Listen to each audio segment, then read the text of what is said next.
Mardi 27 mai 2025, très ravi de vous retrouver, madame, monsieur, pour ce tour de l'horizon de l'actualité. Triste réalité, le marché central de la ville de Boycon végète dans une insalubrité déconcertante. Malgré les efforts des autorités décentralisées, vendeuses et usagers cohabitent avec les ordures. Pourtant, les répercussions sur la santé ne sont pas des moindres. Reportage.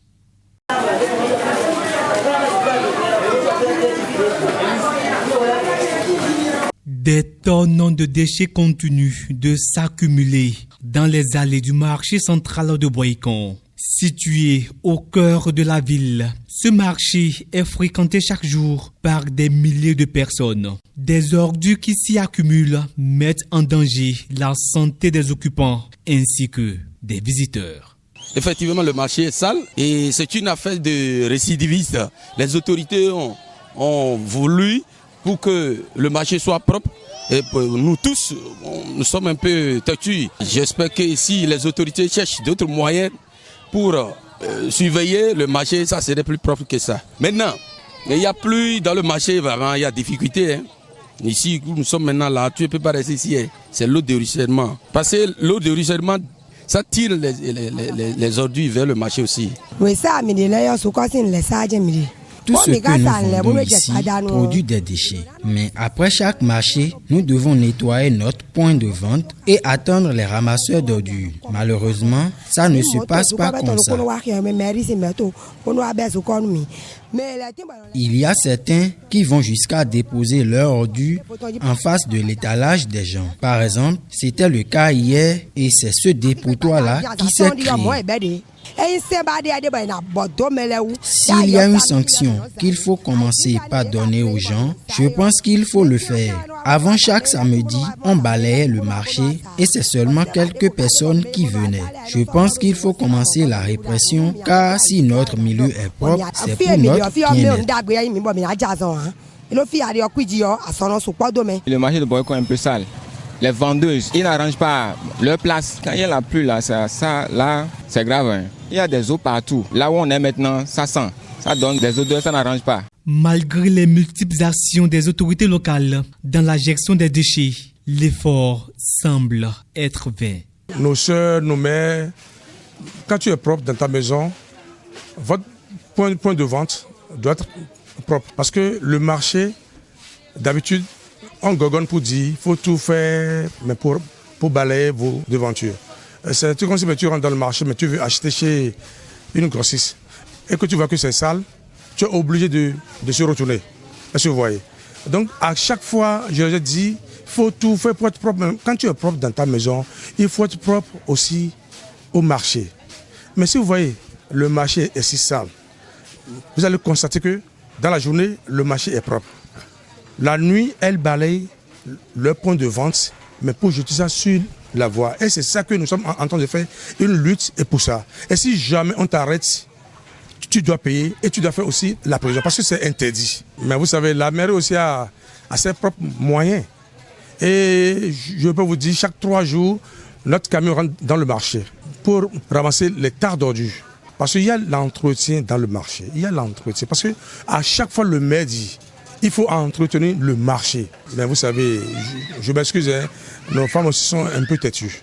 Sinon, votre point de vente, on doit prendre soin de ça. La sensibilisation doit rester de mise pour venir à bout de ce phénomène dans ce marché tant convoité par tous. Autant que tu achètes Biowata, et quand tu prends, au lieu de mettre ça dans une sachet, mais pour amener ça chez toi, on regarde gauche à droite, on jette ça, mais sur la voie, si tout, sur les pavés, c'est ça que nous sommes en train de lutter. Parce que quand tu jettes les sachets, là où on a investi, l'État a investi des centaines de millions, et vous jetez des ordures sur ça, mais ce n'est pas bien. Les femmes aussi doivent regarder le système du maire. Mais quand tu dis à l'idée, le maire se met en short. Malgré qu'il est maire, il se met en short. Il fait comme tout le monde. Alors là, il faut que mes femmes aussi fassent ce que le maire aussi fait. Parce que être propre, c'est ça qui attire la clientèle. Même si l'espoir est permis, les usagers de ce marché réclament une solution durable. À Alada, MS Academy accueille 25 jeunes pour une formation préparatoire à l'examen de certificat niveau 1 du système CEDEAO en compétences en énergie durable. L'initiative soutenue par le CIREC, la GIZ et leurs partenaires vise à renforcer les capacités techniques des jeunes dans le domaine des énergies renouvelables. Compte rendu, Tatiana Meou, William Fernando.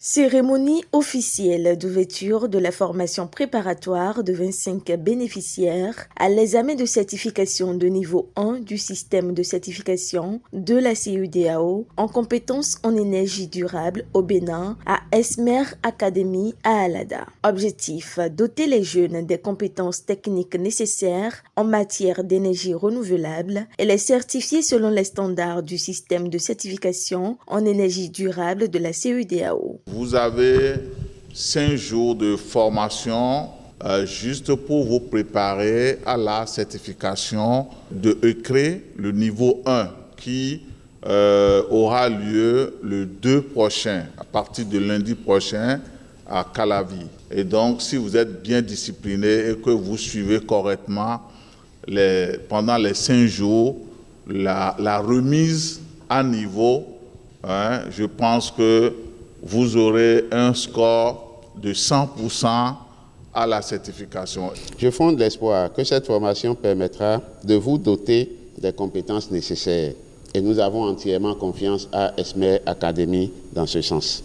Non seulement pour réussir l'examen de certification, parce que l'examen vous permet d'avoir un papier qui montre que vous savez faire, mais le savoir-faire, c'est réellement sur le terrain, c'est réellement à l'œuvre. Donc, non seulement pour réussir l'examen de certification, mais également pour bâtir une carrière solide en tant que technicien et technicienne installateurs certifiés au niveau régional. Dans le cadre de cette formation, le CIREC et ses partenaires nourrissent des attentes précises à l'égard des bénéficiaires. Les objectifs d'apprentissage que cette formation vous offre, notamment ce que nous attendons de Esmer Academy, c'est de vous montrer comment travailler en toute sécurité sur les systèmes solaires photovoltaïques. C'est de vous permettre de comprendre les principes fondamentaux de l'énergie solaire et du fonctionnement des systèmes photovoltaïques. Vous devez, à la fin de cette formation, maîtriser la conception des systèmes solaires photovoltaïques, pouvoir installer les composants mécaniques et électroniques d'un système solaire photovoltaïque, réaliser des câblages, le raccordement des connecteurs et l'installation des dispositifs de protection. Vous devez savoir comment finaliser une installation solaire photovoltaïque, effectuer les tests nécessaires et procéder à la mise en service d'un système solaire photovoltaïque. Vous devez savoir assurer la maintenance des systèmes solaires et réaliser des activités de dépannage. La GIZ, heureuse d'accompagner le CIREC dans cette initiative, espère qu'à travers cette formation, un avenir énergétique plus durable sera bâti pour l'Afrique de l'Ouest. La GIZ est très heureuse d'accompagner le CIREC, l'organisme régional de certification, dans la mise en œuvre de cette formation. En travaillant ensemble, en partageant nos connaissances et en certifiant nos compétences, nous pouvons bâtir un avenir énergétique plus durable pour l'Afrique de l'Ouest. Et je tiens à remercier sincèrement à Esmer pour son engagement fort et son précieux partenariat dans cette initiative. Et à vous, chers participantes et participants, je souhaite une formation enrichissante et pleine de succès. Je tiens à réitérer notre profonde reconnaissance à tous nos partenaires techniques et financiers dont le soutien constant rend cette initiative possible. C'est grâce à ce type de coopération exemplaire que nous pouvons ensemble relever ces défis de développement dans la région. Je forme le vœu que ces jours de formation soient marqués par des échanges fructueux et un apprentissage mutuel. Au terme de cette formation qui allie enseignement théorique et pratique, les participants espèrent être bien préparés pour l'examen national de certification régionale et devenir des professionnels qualifiés sur le marché local. Si je finis cette formation, je souhaite être parmi les meilleurs d'abord. Deuxièmement, être sélectionné dans une entreprise ou travailler dans l'énergie solaire. À la fin de cette formation, je dois être mieux outillé désormais pour installer les systèmes d'énergie renouvelable, quelle que soit leur grandeur, quel que soit leur sol, quelle que soit leur capacité. Il convient de rappeler que ce projet, inscrit parmi les programmes phares de la CEDEAO, bénéficie du soutien du Fonds régional pour la stabilisation et le développement, avec l'appui technique et financier du ministère fédéral allemand de la coopération économique et du développement et de la GIZ. Ce volet de renforcement est mis en œuvre par le CEREC. Et dans l'interactualité, l'ex-ministre sénégalais du développement communautaire Amadou Mansour Faye a été inculpé pour complicité de détournement de deniers publics et écloué ce lundi. Beau-frère de l'ancien président Macky Sall, il est soupçonné d'avoir surfacturé des achats de riz destinés aux populations vulnérables pendant la pandémie de Covid-19. L'accusation porte sur un montant supérieur à 2,7 milliards de francs CFA. Le récit avec Jean-Théophile Oti. Au Sénégal, l'ancien ministre du Développement communautaire Amadou Mansour Faye est inculpé ce lundi 26 mai pour complicité de détournement de deniers publics et placé en détention provisoire. La Haute Cour de justice lui reproche d'avoir surfacturé des achats de riz destinés aux populations vulnérables pendant la pandémie de Covid-19. Le montant du préjudice est estimé à plus de 2,7 milliards de francs CFA. Amadou Mansour Faye, beau-frère de l'ex-président Macky Sall et actuel maire de Saint-Louis, rejette fermement les accusations. Ses avocats dénoncent un acharnement politique et rappellent qu'il ne faisait pas partie de la commission ayant attribué le marché. La Cour a refusé sa demande de liberté provisoire sous caution. L'instruction se poursuit pour déterminer s'il sera ou non renvoyé devant la justice. 3 prétendants à la présidentielle algérienne de septembre 2024, dont les candidatures avaient été rejetées, ont été condamnés lundi à 10 ans de prison ferme pour corruption. Ils sont poursuivis dans l'affaire d'achat de parrainage nécessaire pour valider leur dossier de candidature.